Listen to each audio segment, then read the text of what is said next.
I recently tried out something I've been putting off for months. Something I made countless excuses to avoid out of my own personal fears and insecurities, recording an hour-long podcast episode on the spot without much preparation. It was incredibly eye-opening, and I learned a lot. Seeing as this was a type of content I never really created before, I wasn't entirely sure how things would pan out. Podcasting is going to continue to rise in the coming years, and as entrepreneurs, I think it's important that we take advantage of audio content. Because of that, I wanted to share the personal lessons I learned, both to help you get off the ground faster and to avoid some of the mistakes I made during this first recording. 1. If possible, try this with a friend first. I was pushed forward with this because of a friend and student of mine, Mark Newsom from youcanmarketonlinenow.com. Honestly, this was Mark's idea, and I owe him all the credit for actually pushing me to go through with it. And to be quite honest with you, there's a good chance I'd still be delaying if the opportunity wasn't so perfect. Podcasting with a guest, unlike writing or doing audio or video by yourself, can make you feel a lot of pressure. My biggest fear wasn't the time investment needed to get this done. It was things like the following. Embarrassing myself in front of someone I respect, wasting Mark's time, and potentially losing the ability to collaborate with him in the future, which, I'm sure he'd say is ridiculous, but, he's just that kind of guy. Anyway, setting a poor impression of myself, and, other things like that. And it sounds pathetic, but I was actually shaking when it came time to start the recording. Throughout the process, I had to stop several times and recollect my thoughts before continuing on. Working with a friend makes this possible. If you're nervous about starting audio like I was, try it out with somebody that you can trust. Mark allowed me all the time I needed to reorganize myself and push on. After the first 15 minutes of recording, I already felt so much better. It also helped that he was a wonderful speaker himself. By the way, if you're running a podcast in the business space, I'm sure he'd love to be on it. 2. It really doesn't take that much time. Another huge fear I had about running the podcast was the time commitment. I'm working 100-hour weeks right now. Any new time commitment usually means that I have to cut attention somewhere else. Running 3 companies, I understand that I'm spreading myself dangerously thin. I was pleasantly surprised how quickly the entire process of producing the episode took. Overall, the hour-long episode took about an hour and a half to record due to, again, pausing midway, along with the preparation beforehand. Editing took, let's say, another 2 hours or so, and this is something I will certainly pass off to an assistant once I'm doing this regularly. Lastly, I've taken some of the segments I've particularly liked and repurposed them for social posts and future YouTube videos. This took about another hour. So all in all, about 4.5 hours for 1 hour's worth of content. 3 hours of that, that time that was invested will eventually be outsourced. Now, I've got to ask myself, am I willing to give up an hour and a half per week to run a podcast with all the benefits that podcasting provides? You bet. 3. Podcasting is completely different than writing. If this episode was any indication of what's to come, then I can say with certainty that podcasting requires a completely different skill set than writing. The fact that everything's on the spot makes things challenging. Not to mention, you need to deliver your message in a clearer, understandable manner and speak with confidence. I can't wait to listen back to this first episode a year or two from now, after I've had so much more practice. I'm sure the difference will be night and day.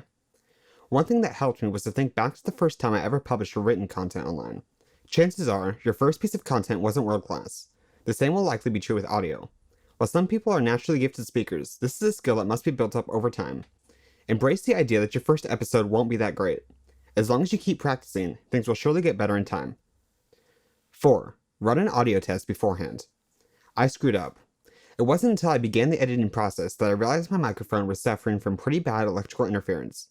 You can understand everything I'm saying, but there's a static noise in the background that was very difficult to remove without also damaging the parts where I actually spoke. I thought that I was fine because I was monitoring my audio as I was recording it.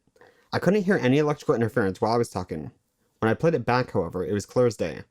A simple 30-second recording before I got on the call with Mark would have prevented all this. Now the audio quality will suffer due to my mistake. Even if you used your microphone hundreds of times before, run a brief test before we actually begin your call. If it saves you even one time, it's worth it. 5. Your guest's audio won't be ideal. Invest in tools. Mark's audio wasn't perfect either, and this isn't his fault. As a host, you need to be prepared for whatever audio setup your guest is currently running. A while back, I invested in iZotope's suite of audio processing software. While I'm certainly not suggesting that you need to go out and drop $1,000 on audio processing tools right now, don't be afraid to make the investment for the right software if the right deal comes up. These tools specifically saved me literally hours of working on both of our audio, and it boosted the quality as much as it reasonably could. I asked Mark to record his audio separately, and allowed me to do so much more to each of our individual recordings. Some of the tools I used included Adobe Audition for general editing, and I also used their amplify effects so our audio levels would match.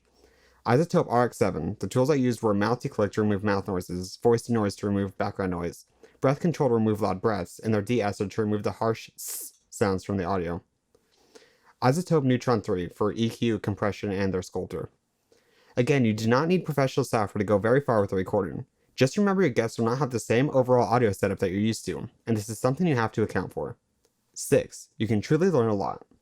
One of the reasons I'm so excited to launch a podcast isn't for the business benefits it'll bring me, but the value that I'll be able to provide to my audience, and the value I will gain personally as well.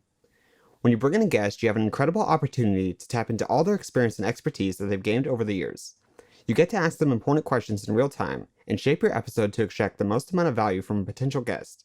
The episode that I recorded with Mark was so valuable for me personally because he specializes in areas that I do not have much experience with. The content was centered primarily around viral word-of-mouth marketing strategies for brick-and-mortar retailers. This is a topic I had very little personal experience in.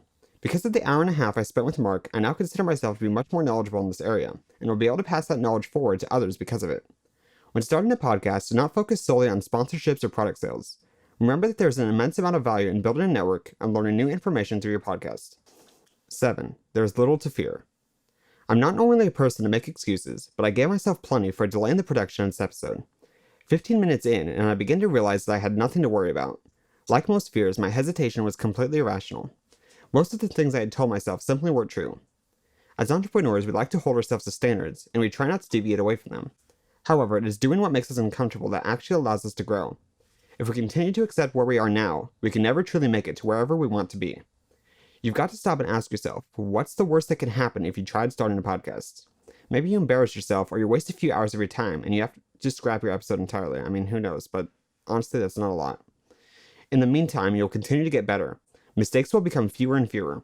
One day, just like any other skill, you'll look back and realize how far you've came. Considering the benefits that podcasting can provide, I would say that's certainly a risk worth taking. If you want to practice, I'm sure both Mark as well as myself would love to appear on your show. As mentioned in point number 1, working with someone who's willing to let you stop and do things over takes so much pressure off actually getting started. I believe in you. Conclusion. Recording this first episode wasn't easy, but few things worth doing are. I've learned a lot in this one experience alone, and I have no doubt that I'll have many other lessons to share as I continue to practice with this.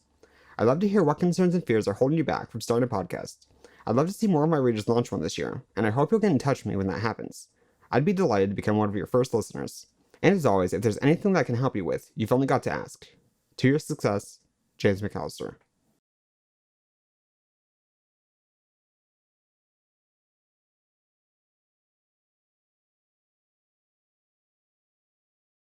One of the reasons I'm so excited to launch a podcast isn't for the business benefit.